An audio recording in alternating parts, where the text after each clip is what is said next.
Welcome to Eastlake Online. This is a condensed version of what we do live every Sunday at the Uptown Theater. We know it's not always possible or even preferred to be a part of what we do in person, so that's why we made this. Thanks for checking it out. In just a minute, someone is going to give a short talk that hopefully resonates with you and helps you interpret what it might mean to follow in the way of Jesus, because that's what this community is all about. Figuring out what it might look like to live life the way that Jesus did, except in our current context with like cell phones and self-driving cars and stuff. We're a community where everyone is invited, included, and involved no matter what. And though our physical location is in the budding metropolis of the Tri-Cities, wherever you're watching this from, we want to invite you to bring a bit of heaven into your part of the world. Thanks for catching us on the interwebs. If you're looking for more content, follow us on social media or keep checking our website for all kinds of resources that we hope are helpful. Now, this.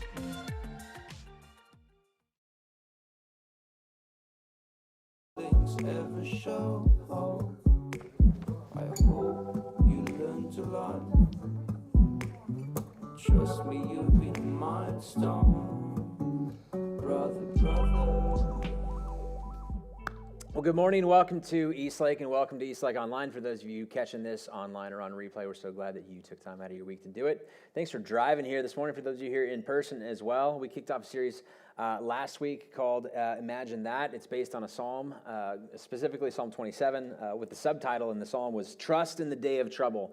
And the premise of the series is simply this, that there are times in our lives, typically we would call them like dark times, that would be the category we would put them in, that we'd rather forget, ignore, wish away, or where things are going so poorly. We are having what I think is a difficult time imagining a way beyond this, a way through this, or what life looks like as a result of this.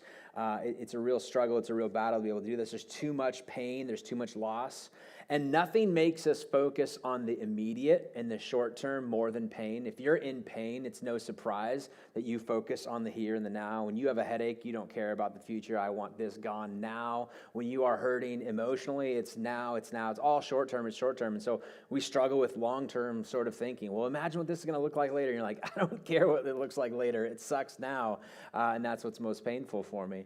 And so this has been a series on exactly that, when we have struggles, when we have an imagination problem. And it's not because we watch too much screens as a kid. The imagination problem has to do with more like just resolving pain or looking beyond this in this way. So we call up some friends. Our process is pretty simple. A lot of times we call up some friends who are kind enough to listen and nod, and we begin to tell them our story, and we just barf all over them with all of our different junk, and they nod, and they say, I'm so sorry, I'm so sorry, I'm so sorry. And then we continue to vent, and that's great, and that's really helpful a lot of times.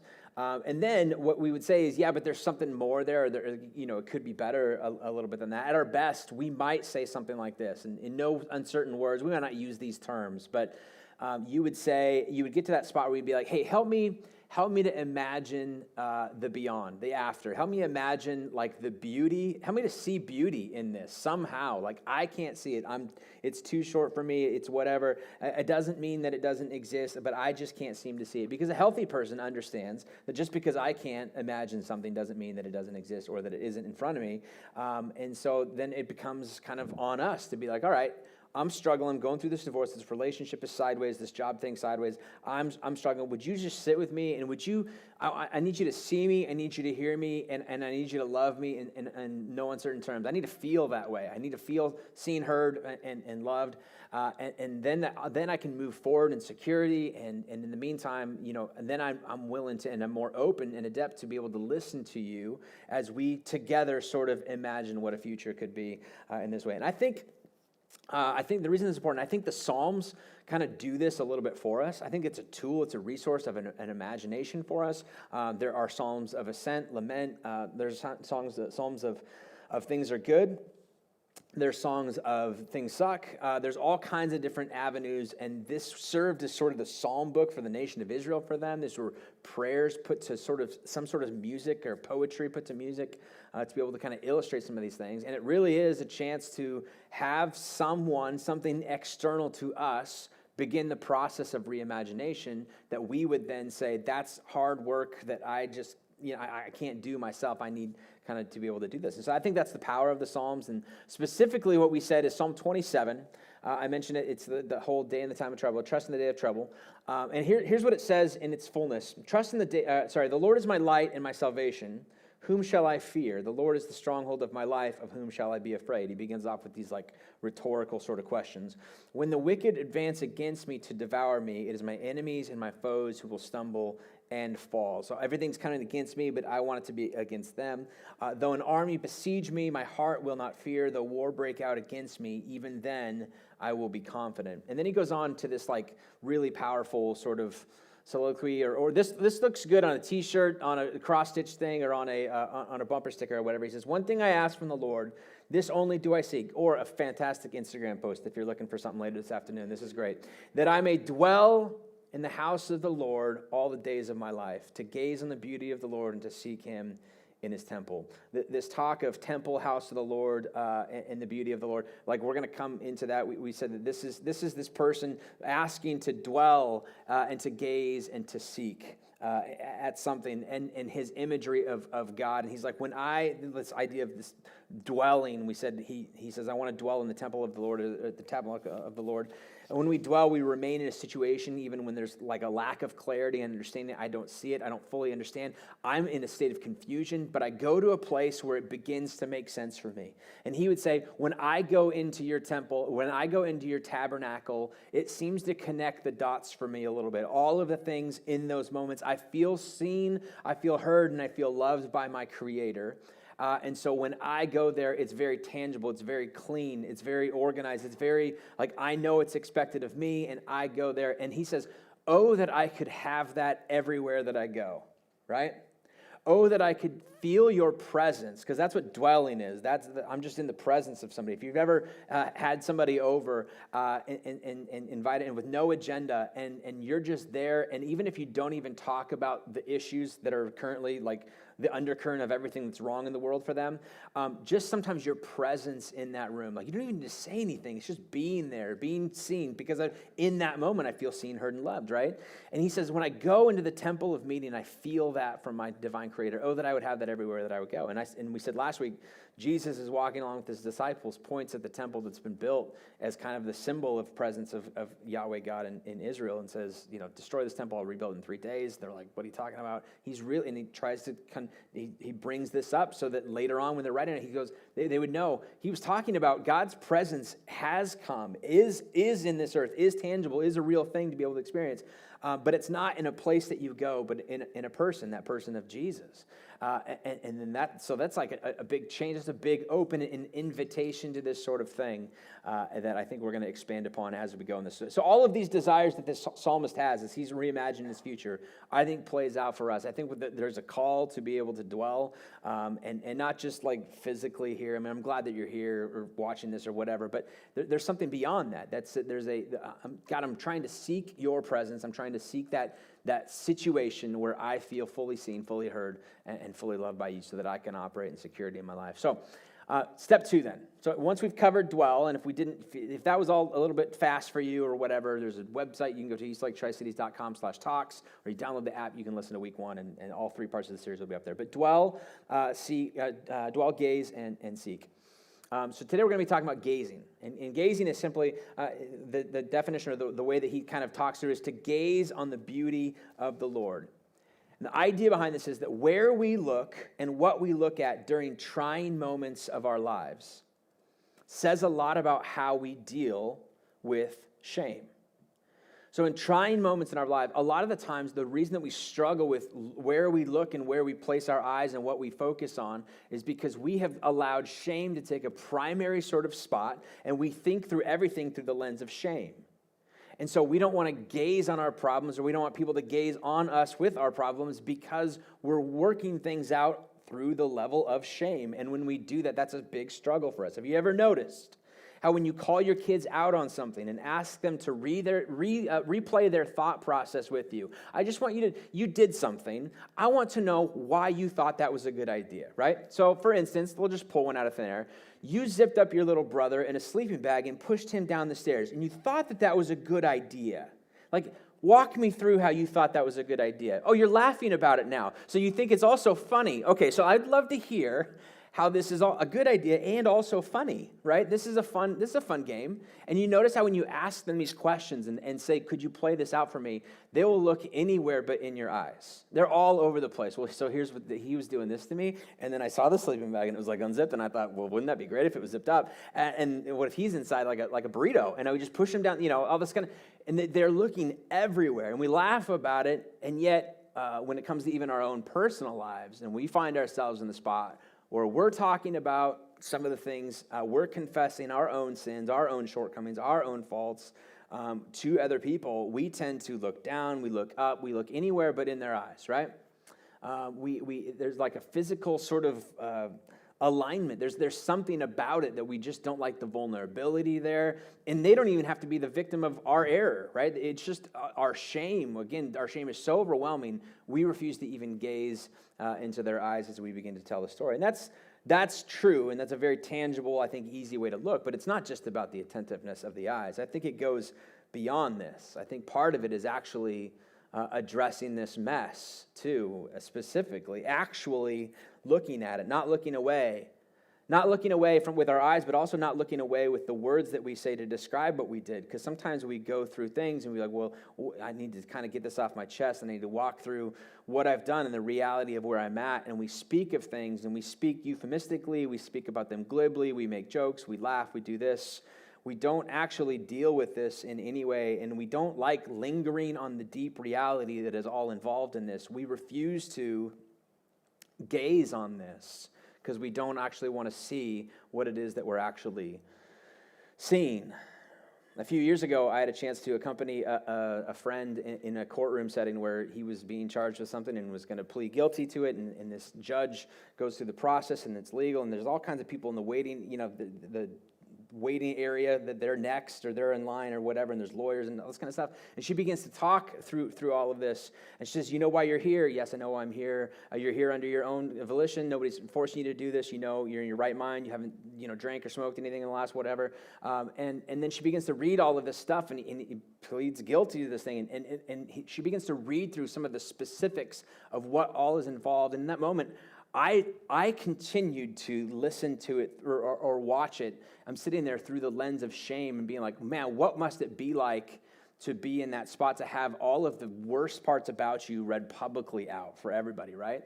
And that's an awful spot. And yet I also understood part of the reason that she's doing this judge is making this thing happen. And kudos to our judicial system for saying, we are going to speak about why exactly that you're here. We're not going to joke about it. It's not going to be, well, you know what you did and we know what you did, right? It's going to be, we're talking about this. You need to know we're going to gaze on this for a minute so that you know exactly why you're here. Because when you know why you're here, then you'll be able to imagine a way forward from this. This will be solid enough ground to build a future that looks at it and says, I don't want to go down that road again. But if we refuse to speak on it, then we'll never, ever get there. That is the power of gazing. Oh, to gaze on this, to actually focus on the depth of my humanity, but not in the response or not with the response of shame, but something different, some sort of loving intent that wants something for me beyond this, that imagines a future for me that I can't see myself, that speaks differently than the story that I'm telling myself, because I'm only interpreting this through the lens of shame. That, I think, is the power of gazing.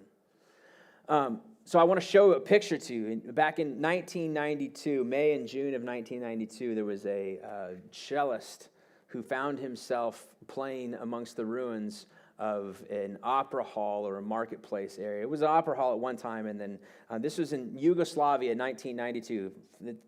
Yugoslavia no longer exists. They kind of, switched that up, and now it's Croatia and a bunch of different other countries. But in this time, 1992, in the city of Sarajevo, was a country called Yugoslavia going through this massive sort of war amongst itself. The national army had turned on it. They didn't like what the government was doing, and the people turned on the people, essentially. And this is, by the way, this looks like a rubble, and it was a disaster. It was the longest modern-day warfare, like siege of a city in modern-day history for warfare. 4 years. 4 days wouldn't be that long. 4 years is a long time. 4 years, this place is an absolute disaster.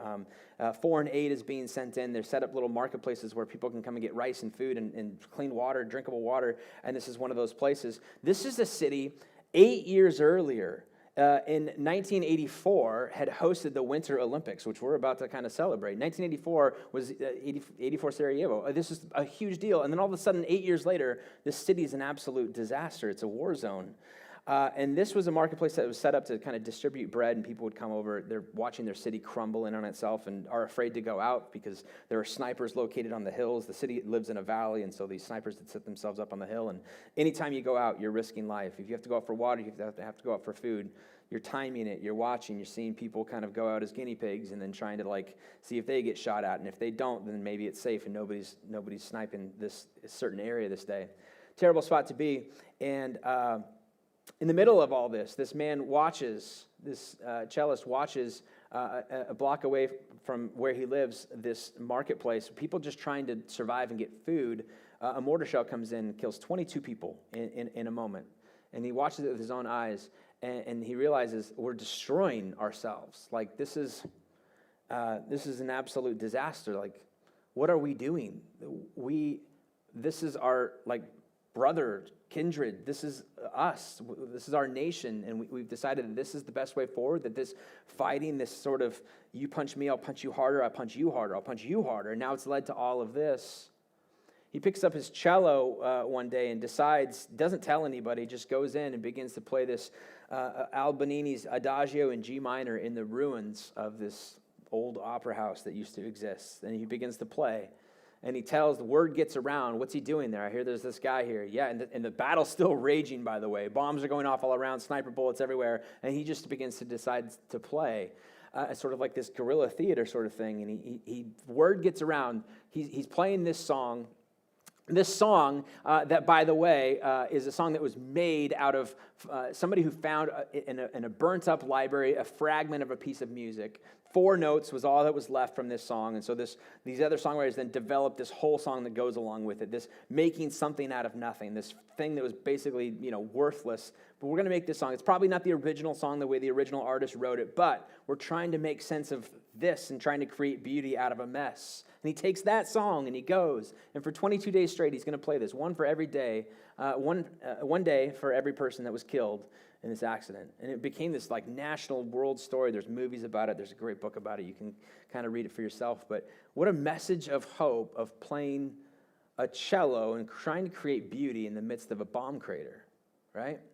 And as you watch this and as you see this, and I'm going to ask them to kind of leave this up for a little bit. I mean, this is a little bit about what it's like, I think, to be able to gaze a little bit long on what's going on, to feel seen and feel heard, and to have this man go, look at this.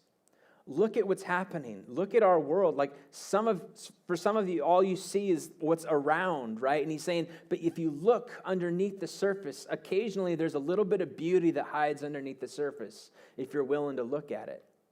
And that's the problem with gazing sometimes. That's the problem with our lives, is we create what we think beauty would look like in this situation.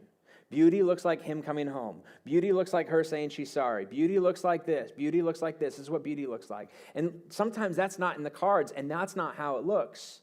And what we don't need are sometimes the beauty that we set ourselves up for. What we do need is the opportunity to gaze a little bit longer and to have people in our lives who are willing to show up and play a little bit of cello in the midst of a bomb crater. Or what we need to do, what do we need for other people, is exactly this. Because after all, when this psalmist goes and he says, oh, to kind of dwell in your tent of meeting or in your temple, to gaze upon this, what he's saying is specifically, that's where I feel most seen and heard in those moments. But Jesus comes along and changed it and said, it's not a building and it's not a place. It's about me and it's about my people and it's about my children and it's about anybody who follows after me. They are the hands and the feet of Christ. I'm leaving, but I'm assessing all of this over to here. So when we gaze on something, what are we gazing at? We're gazing on Jesus? Okay, yes. But what does that mean? What does that play out to? Well, it plays out into the people the humanity, the people who we surround ourselves with, the people you're sitting next to in this room, the people who you read about in the paper, when we gaze on that, we see both the highs and the lows of this thing. We're sharing in their stories. We're seeing this. We're working through this together. We're focusing on this, not through the lens of shame, but a sense of intentionality and hope. And let me do what I can. The bomb crater is big. Most of this picture is an absolute mess. There's a small part of it that's trying to do its part to create beauty in this. And what if we are called? What if this is our job? What if we are to be the cellists in the middle of bomb craters in this way? I think back on how this relates to sort of the crucifixion piece. I know it's not Easter, and we're not there yet. And usually, you're like, Brent, save that for Easter. We talk about death on the cross and crucifixion at Easter. Except that I think it was a very open and ugly thing. I think for a lot of these people, they invested their entire lives into following Jesus, and all of a sudden he's hung on a tree in the most dehumanizing way possible. In fact, Roman sort of process was they created the idea of crucifixion to be like, how can we do the worst thing we can do? To humiliate, to dehumanize, to de-honor anybody that is a part of this. It was both humiliating for the person. Obviously, when we see pictures and paintings of Jesus hanging on a cross, we are blessed with a loincloth, and usually his body is pretty well intact. But in reality of that day, those things were probably not in place. It was so gruesome and dark that no matter what you did, if you were a Roman citizen, there was a law against this. We will not do this to our own kind. But if you were not a Roman citizen, then we will make an example of you. And we will, in an attempt to show you how much better Roman citizenry is, we will do this to your people group or to your ethnicity or to your race to show you what kind of a world do we... This is humiliating for them, but it was also humiliating for them as a whole. What kind of a situation have we found ourselves in where this is done to people? What kind of a world do we live in that this is an option or okay or how things play out, or this is an actuality or something? Like, this is incredibly dark. It was meant to sort of question even their own humanhood. Like, am I subhuman as a result of what I'm seeing and what I'm hearing and what I'm smelling and what I'm experiencing in this way? We oftentimes don't think of sometimes that. We're quick to jump to Easter morning when the tomb's found empty. But the text says a little bit differently. John 19, verse 25 through 27, near the cross of Jesus stood his mother's sister, Mary, the wife of Clopas, and Mary Magdalene. When Jesus saw his mother there and the disciple whom he loved standing nearby, he said to her, "Woman, here is your son," and to his disciple, "Here is your mother." From that time on, the disciple took her into his home. I mean, Jesus is up there in the worst possible condition. They're seeing it. They're sticking around. And he's like managing his, what happens after this. He's like still working. He's still offering grace in this. And the text seems to indicate that they continued to look upon him and he upon them. I mean, can you even imagine that? Like, there would be a sense as if you were the mother in that situation or a relative or something. I want to go see it with my own eyes, right? Like a showing of a body, but I don't want to linger there. I want to see it, and then I want to leave as soon as I can, and I want to forget that I ever saw it. But there's something in me that wants to see it, but I don't want to linger there. And yet I don't want to gaze on it. And yet that's exactly what's happening here. It's almost as if they go there and they're like, we see this. We're trying to make sense of this. We don't understand this. This feels like a massive bomb crater to us. In fact, then two of his disciples, Joseph of Arimathea and Nicodemus, would go the next day to Pilate and say, hey, it's our ritual to take the body of our, I know that your Roman thing is kind of this way, but for Jewish people, we don't want to let the body kind of disintegrate on this cross. We'd like the opportunity to kind of bury him ourselves, and he grants them this possibility. So they take his body off of the cross, which I think is probably more gruesome than we give it credit for. They see they're up close. They're tangibly touching these things. Their clothes are stained with his blood. This is not what they did for a living. They were not embalmers. They were not anything. In fact, the joke that I say every Easter is, why did the women go up on Sunday morning to kind of go fix? They were trying to fix the job for the men. They're like, you don't know how to do this. We're good. We got this, right?